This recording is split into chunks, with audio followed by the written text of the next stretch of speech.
AP రాజకీయాల్లో YCP gun పేలింది. YCP అధినేత మాటల తోటాలు పేల్చారు. ఒక్కో డైలాగ్తో కూటమి సర్కార్పై నిప్పులు చెరిగారు. వదల బొమ్మాలి వదల అంటూ అధికారులకు వార్నింగ్ ఇచ్చారు జగన్మోహన్ రెడ్డి. ఇక బెజవాడ వేదికగా ఆయన మహా ఉగ్ర రూపం దాల్చారు. కుట్రలకు భయపడేది లేదన్నారు జగన్మోహన్ రెడ్డి.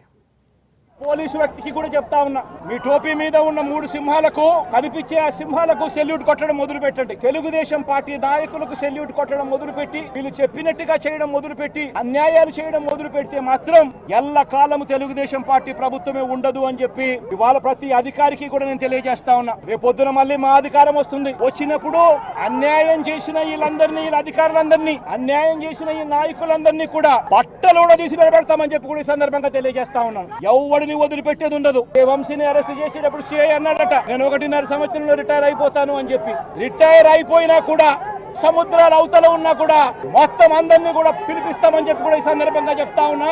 చట్టం ముందు నిలబడేట్టుగా చేస్తాం, బట్టలు ఊడదీస్తాం, న్యాయం జరిగేట్టుగా చేస్తాం అని ప్రతి ఒక్కరికి కూడా తెలియజేస్తా ఉన్నాం. ఈ రోజు వంశీని అరెస్ట్ చేసిన తీరు, వంశీ మీద పెట్టిన ఫాల్స్ కేసు నిజంగా రాష్ట్రంలో దిగజారిపోయిన లా అండ్ ఆర్డర్ ను వంశీ అరెస్టు అద్దం పడుతుంది. ఎందుకనంటే వంశీని అరెస్ట్ చేసిన తీరు ఒకసారి గమనించినట్టయితే అతి దారుణమైన law and order break down కనిపిస్తుంది. ఒకసారి గమనించినట్టయితే ఈ కేసులో గన్నవరం పార్టీ కార్యాలయంపై దాడి జరిగింది అని చెప్పి ఫిర్యాదు చేసిన సత్యవర్ధన్ అనే ఈ వ్యక్తి, గన్నవరం తెలుగుదేశం పార్టీ ఆఫీస్ లో కంప్యూటర్ ఆపరేటర్ గా పనిచేస్తా ఉన్న సత్యవర్ధన్ అనే ఈ వ్యక్తి ఫిర్యాదు చేసిన ఇదే వ్యక్తి సాక్షాత్తు తానే జడ్జి గారి సమక్షంలో, తానే జడ్జి గారి ఇచ్చిన సమన్లకు పోలీసుల ఆధ్వర్యంలో ఆ సమన్ను అందుకుని జడ్జి గారి దగ్గరికి వచ్చి జడ్జి గారితో తానిచ్చిన వాంగ్మూలాన్ని ఒకసారి గమనిస్తే ఆ వాంగ్మూలంలో ఆయన చెప్పిన మాటలు ఏమిటి, చివరికి ఈ రోజు వంశీ మీద పెట్టిన ఫాల్స్ కేసు ఏమిటి. ఇదే సత్యకుమార్ అనే వ్యక్తి జడ్జి గారు ముందర జడ్జి గారి సమక్షంలో సత్యవర్ధన్ అనే వ్యక్తి వంశీ ఎలాంటి తప్పు చేయలేదు అని చెప్పినప్పటికీ కూడా వంశీ మీద తప్పుడు కేసులు ఈ రోజు బనాయించడం జరిగింది.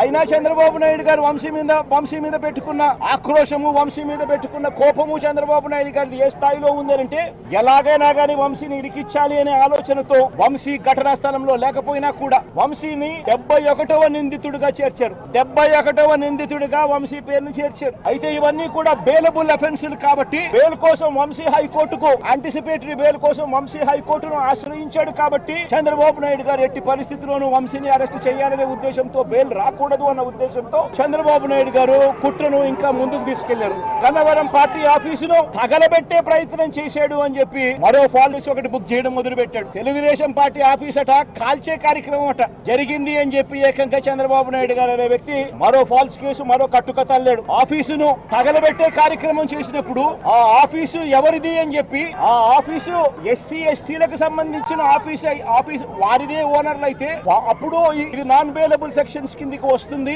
ఎస్సీ ఎస్టీ కేసు పెట్టొచ్చు అనే ఉద్దేశంతో ఏకంగా తెలుగుదేశం పార్టీ ఆఫీసు ఎస్సీ ఎస్టీలదని చెప్పి ఇంకో దొంగ కేసు, ఎస్టీ ఎస్టీలదే అని చెప్పి ఇంకొక దొంగ వాంగ్మూలాన్ని కూడా ఇచ్చేశారు ఇదే పెద్ద మనిషి చంద్రబాబు నాయుడు గారు. వాస్తవం ఏమిటంటే తెలుగుదేశం పార్టీ కాలబడింది లేదు. తెలుగుదేశం పార్టీ ఒక ఎస్సీ ఎస్టీకి సంబంధించిన వ్యక్తికి సంబంధించిన ఆఫీస్ బిల్డింగ్ కూడా కాదు. తెలుగుదేశం పార్టీ ఆఫీసు కడియాల సీతారామయ్య గారు అనే ఎస్సీ కాదు, ఎస్టీ కాదు, కనీసం బీసీ కూడా కాదు, చంద్రబాబు నాయుడు గారికి సంబంధించిన వ్యక్తి ఆయన బిల్డింగ్ అది. అంటే అక్కడ కూడా చంద్రబాబు నాయుడు గారు ఉద్దేశపూర్వకంగా వంశీకి బెయిల్ రాకూడదు అని నాన్ బెయిలబుల్ కేసు కింద దీన్ని మార్చాలి అనే ఉద్దేశంతో చేసిన మరో కుట్ర ప్రయత్నం.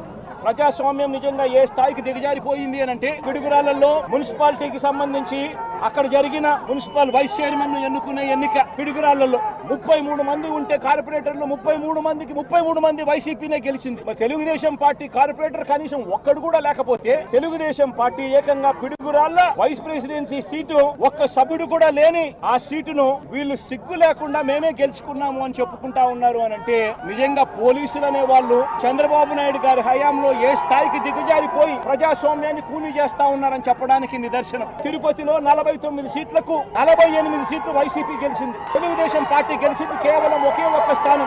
అటువంటి చోట డిప్యూటీ మేయర్ పోస్టు పోలీసుల ఆధ్వర్యంలో తెలుగుదేశం పార్టీ వాళ్ళు కార్పొరేటర్లను కిడ్నాప్ చేసుకుని బస్సులో నుంచి కిడ్నాప్ చేసుకుని పోయి డిప్యూటీ మేయర్లను మేమే గెలుచుకున్నామని చెప్పి వాళ్ళు ప్రకటించుకుంటా ఉంటే పోలీసులు ఏ స్థాయికి దిగజారిపోయినారు తెలుగుదేశం హయాంలో అని చెప్పడానికి ఇంకో నిదర్శనం. ఈ నియోజకవర్గంలో 30 కార్పొరేటర్ల స్థానాలు 30 వైసీపీ గెలిచింది. తెలుగుదేశం పార్టీకి కనీసం ఒక్కడంటే ఒక్క అభ్యర్థి కూడా లేడు. అలాంటి చోట ఎన్నికలు జరిగితే, అలాంటి చోట వైస్ చైర్మన్ ఎన్నుకునే ఎన్నిక జరిగితే వైసీపీకి ఎలాగో వైసీపీ వాళ్ళను దౌర్జన్యం చేసి తీసుకునే పరిస్థితి లేకపోయేసరికి తెలుగుదేశం పార్టీ వాళ్ళు ఎన్నికనే పోస్ట్ పోన్ చేశారు. అంటే వీళ్ళకి అనుకూలమైన వాతావరణం వచ్చేదాకా ఎన్నికలు జరపరు.